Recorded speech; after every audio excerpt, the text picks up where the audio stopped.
আজকে আমি চিকেন বিরিয়ানি রান্না করব। একদম সেই একটা বিরিয়ানি হয়েছে, দেখেন কি সুন্দর ঝরঝরে একটা বিরিয়ানি হয়েছে। চলেন এক লোকমা খাই। ওফ, সেই টেস্ট, এত মজা। পেঁয়াজ বেরেস্তা যদি ঠিকঠাক ভাবে ভাজা হয় তাহলে কিন্তু আপনাদের রান্নার স্বাদ একদম দ্বিগুণ হয়ে যাবে। ভাই ভাই, আমাদের জন্য দোয়া করো, আমাদের জন্য দোয়া করো। আর বোন আমার জন্য হচ্ছে কোন আইসক্রিম নিয়ে আসছে। আসলে তো তুই, তোর কাছে ভাড়া ছিল না, তুই আইসক্রিম কইতে খাইতেছস।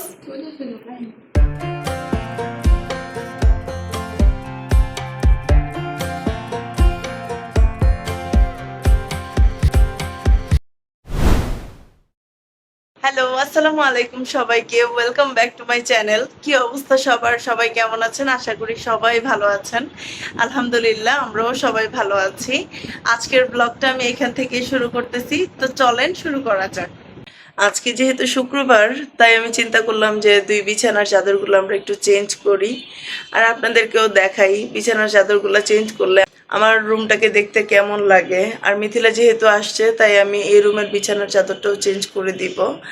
আর সপ্তাহ সপ্তাহ হচ্ছে বিছানার চাদর চেঞ্জ করলে হয় যে একটু হাইজিন মেনটেন থাকে, এই আর কি। চলেন বিছানার চাদর চেঞ্জ করি, আপনাদের সাথে শেয়ার করি। মিথিলার রুমের জন্য এই চাদরটা আজকে বিছাবো। এইটা, এগুলো আমি অনলাইন থেকে কিনছি, খুবই রিজনেবল প্রাইস। আর হচ্ছে বিছানার মধ্যে বিছানোর পরও দেখা যায় যে সুন্দর একটা লুক দেয়।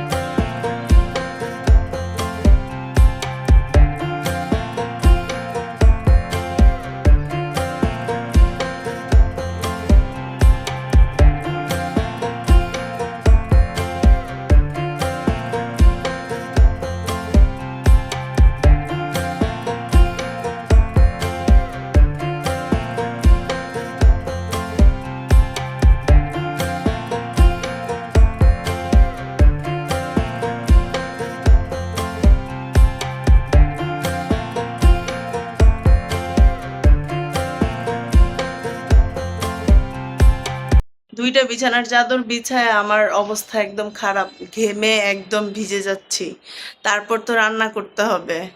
এরপর আমার বাহিরে কালকের যে কাপড় চোপড় আছে এগুলো সবগুলা গুছায় আমার ওয়ার্ড্রোফে রাখতে হবে। সংসারে খালি কাজ আর কাজ।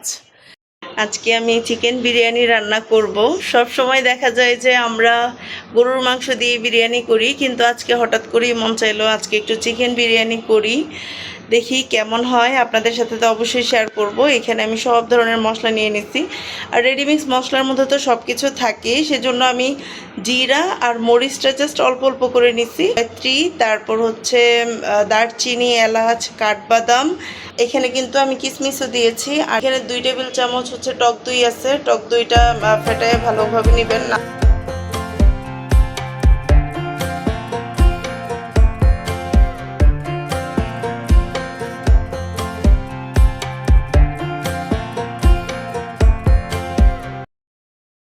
আজকে যেহেতু শুক্রবার, তাই আমি ট্রাই করলাম একটা স্পেশাল কিছু রান্না করি। শুক্রবারে তো অবশ্যই স্পেশাল কিছুই রান্না করতে হয়, না হয়তো আমাদের বাসার যে একজন আছে ওনার তো মনে ওঠে না, উনি বলতেছে আজকে কী রান্না করা যায়। পরবর্তীতে আমি বললাম যে যাও বাহির থেকে হচ্ছে মুরগি নিয়ে আসো, একটা চিকেন বিরিয়ানি করি বাসায়। আমরা তো বেসিক্যালি সবসময় বিরিয়ানি কাচ্চি খাই অথবা হচ্ছে তেহারি খাই। আজকে আমার মন চাইলো যে চিকেন বিরিয়ানি করি আর আপনাদের সাথে আমাদের রেসিপিটা শেয়ার করি। রেসিপি আর কি, সবাই তো জানেনি বিরিয়ানি কিভাবে রান্না করা লাগে। আমার মনে হয় যে এটা সবাই পারে এখন। চলেন রান্না করি, আপনাদের সাথে গল্প গুজব করি। আপনাদের সাথে গল্প করতে করতে রান্না করতে কিন্তু আমার বেশ ভালো লাগে।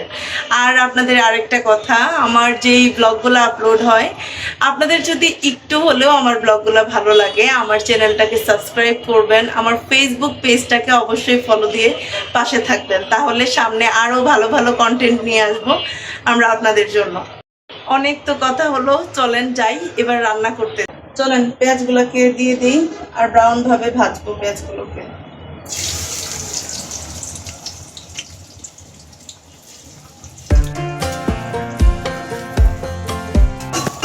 আর চিকেন বিরিয়ানিতে কিন্তু আপনারা অবশ্যই মাংসটাকে আগে থেকে ম্যারিনেট করে রাখবেন না। চিকেন বিরিয়ানিতে হচ্ছে প্রথমে মাংসটাকে সুন্দরভাবে আপনার লাল লাল করে ভাজবেন, তাহলে হবে কি চিকেনটা হচ্ছে ভাঙবে না।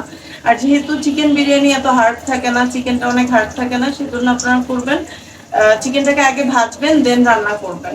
তাহলে আপনারা যখন রাইসটার সাথে মিশাবেন তখন দেখবেন যে আপনাদের চিকেনের পিসগুলো হচ্ছে ভাঙতেছে না।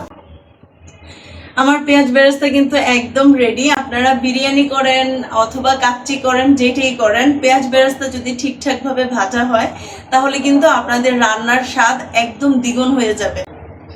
মাংসটাকে আপনারা হচ্ছে একটু মরিচ আর হচ্ছে লবণ দিয়ে ভাজবেন। মরিচটা থাকলে হবে কি আপনার মাংসটা একটু স্পাইসি হবে। আর যারা হচ্ছে স্পাইসি পছন্দ করেন তাদের কাছে তো ভালোই লাগবে। আমার কাছে একটু ঝালঝালি ভালো লাগে। মাংসটাতে কামড় দিলে যদি একটু ঝাল ঝাল ফ্লেভার আসে তাহলে তো আর কোনো কথাই নেই, খাবারটা একদম জমে যাবে।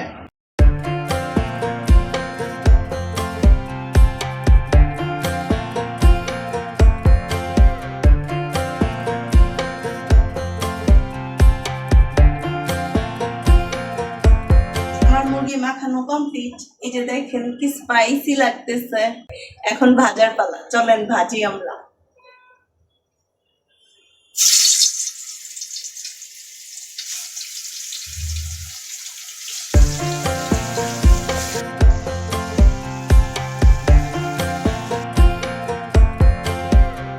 আমরা এই পর্যায়ে সবগুলো মশলা একসাথে দিয়ে দিচ্ছি। মাংসটা আমরা আগে থেকেই ভেজে রেখেছিলাম, সব কিছুই রেডি। এখন শুধু মশলাটা ভালোভাবে কষিয়ে নেওয়ার পালা। এরপর পেঁয়াজ বেরেস্তা, টক দই, কেওড়া জল, কাঁচামরিচ আর অল্প একটু ঘি সব কিছু একসাথে দিয়ে দিয়েছি। এতে করে মশলার ফ্লেভারটা একদম পারফেক্টভাবে বের হয়েছে। যেহেতু আমি রেস্টুরেন্ট স্টাইলেই রান্না করি বাসার মধ্যে যে কোনো খাবার, সেজন্য আমি একটু টেস্টিং সল্টও দিয়ে দিচ্ছি। টেস্টিং সল্টটা দিলে বিরিয়ানির টেস্ট তো আমার মনে হয় যে দ্বিগুণ না, একদম 3 গুণ বেড়ে যায়। বিরিয়ানি হোক অথবা খিচুড়ি, যেটাই রান্না করি না কেন, আমার কাছে একটা খাঁটি ঘি ছাড়া যেন রান্নাই অসম্পূর্ণ। ঘি ছাড়া তো আমার একদম চলেই না।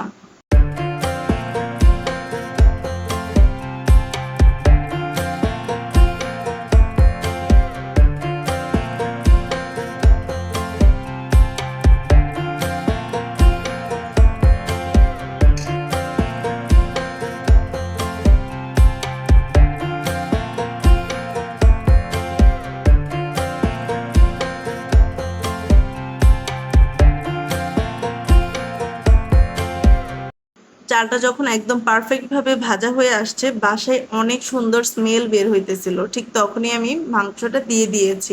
আর মাংসটা তো আমি আগে থেকে রান্না করে রেখেছিলাম। তারপর আমি পরিমাণ মতো পানি দিয়েছি। পানির পরিমাণটা কিন্তু চালের দ্বিগুণ পরিমাণ দিতে হয়। নামাজ পড়তে যাচ্ছেন? আমাদের জন্য একটু দোয়া কইরেন, আমাদের যেন মনের আশা পূরণ হয়। আমার তো এখন স্টিল নাও আমার মনের আশা আমার পেজটা, আমার ইউটিউব চ্যানেলটা যেন খুব ভালোভাবে উঠে যায়। এটার জন্য একটু দোয়া কইরেন নাকি? ঠিক আছে, ঠিক আছে, ঠিক আছে, যাও। Bye bye. আমাদের জন্য দোয়া কইরো, আমাদের জন্য দোয়া কইরো। আইসা দেখবা রান্না একদম কমপ্লিট, সুন্দরভাবে রান্না করে ফেলছো। আমার মতো বউ কোথাও পাবা না। নামাজ থেকে আসার আগেই তুমি রান্না রেডি পাবা। আমার মতো বউ কোথাও পাবা? আমার হাজবেন্ড তো নামাজ পড়তে চলে গেছে, তার আগেই আমি টুকটুক করে সব কাজ অর্ধেক কমপ্লিট করে ফেলছি। এখন জাস্ট রান্না করার পালা। তো চলেন সে নামাজ থেকে আসার পর যেন আমি গরম গরম খাবার সার্ভ করতে পারি, আপনাদের সাথেও ব্লগটা কন্টিনিউ করি। ও জোস।